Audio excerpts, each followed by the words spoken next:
నామ స్తోత్రములు అందరికీ వందనాలండి. ఈ ఉదయకాలం వాక్యము సామెతల గ్రంథము 13 అధ్యాయం 1 నుంచి 3 వచనాలు మనం చదువుకుందామండి. తండ్రి శిక్షించిన కుమారుడు జ్ఞానము గలవాడగును, అపహాసకుడు గద్దింపునకు లోబడడు. నోటి ఫలము చేత మనుష్యుడు మేలును అనుభవించును, విశ్వాసఘాతకులు బలాత్కారము చేత నశించెదరు. తన నోరు కాచుకునివాడు తన్ను కాపాడుకొనును, ఓరు కొనక మాటలాడువాడు తనకు నాశనము తెచ్చుకొనును. స్తోత్రం, హల్లెలూయా, స్తుతి.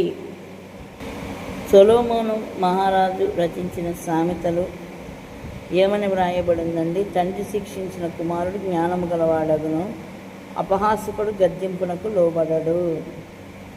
తండ్రి శిక్షించిన కుమారుడు జ్ఞానము గలవాడవుతాడంట, అపహాసకుడు గద్దింపునకు లోబడడంట.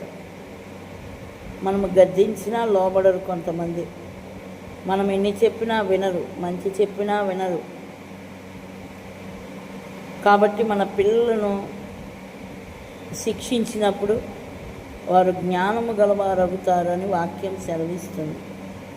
తన నోరు కాచుకునేవాడు తన్ను కాపాడుకొనును, ఊరు కొనక మాటలాడువాడు తనకు నాశనము తెచ్చుకొనును. తన నోరు కాచుకోవని వాడు తన్ను కాపాడుకొనును. మాటలు జాగ్రత్తగా మనము మాట్లాడాలి. వాక్యంలో ఉంది, విస్తారమైన మాటల్లో దోషముండక మానదు అని. ఎక్కువ మనం మాట్లాడకూడదు. తన నోటిని నాలుకను భద్రముగా కాపాడుకునేవాడు తన్ను కాపాడుకునని వాక్యం సెలవిస్తూ ఉంది. మన నోటిని మనము కాచుకోవాలి.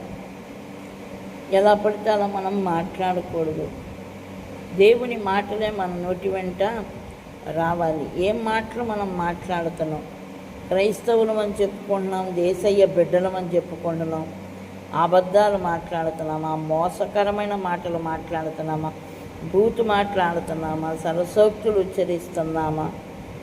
మన నోటి వెంట మంచి మాటలే రావాలి. దేవుని వాక్యము మన నోటి వెంట ఉండాలి. దేవుని స్తుతించాలి. ప్రతినిత్యము ప్రతిరోజు దేవుడిని ఏం చేయాలి? మనము స్తుతించే వారముగా ఉండాలి. ఊరు కొనక మాటలాడువాడు తనకు నాశనము తెచ్చుకొనును. కొంతమంది 24 గంటలు మాట్లాడుతూనే ఉంటారు.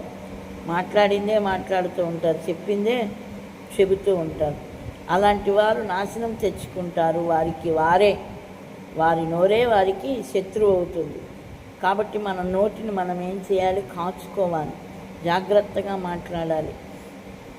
చాలా జాగ్రత్తగా మాట్లాడాలి. ఆచితూచి మాట్లాడాలి. జ్ఞానం కావాలి.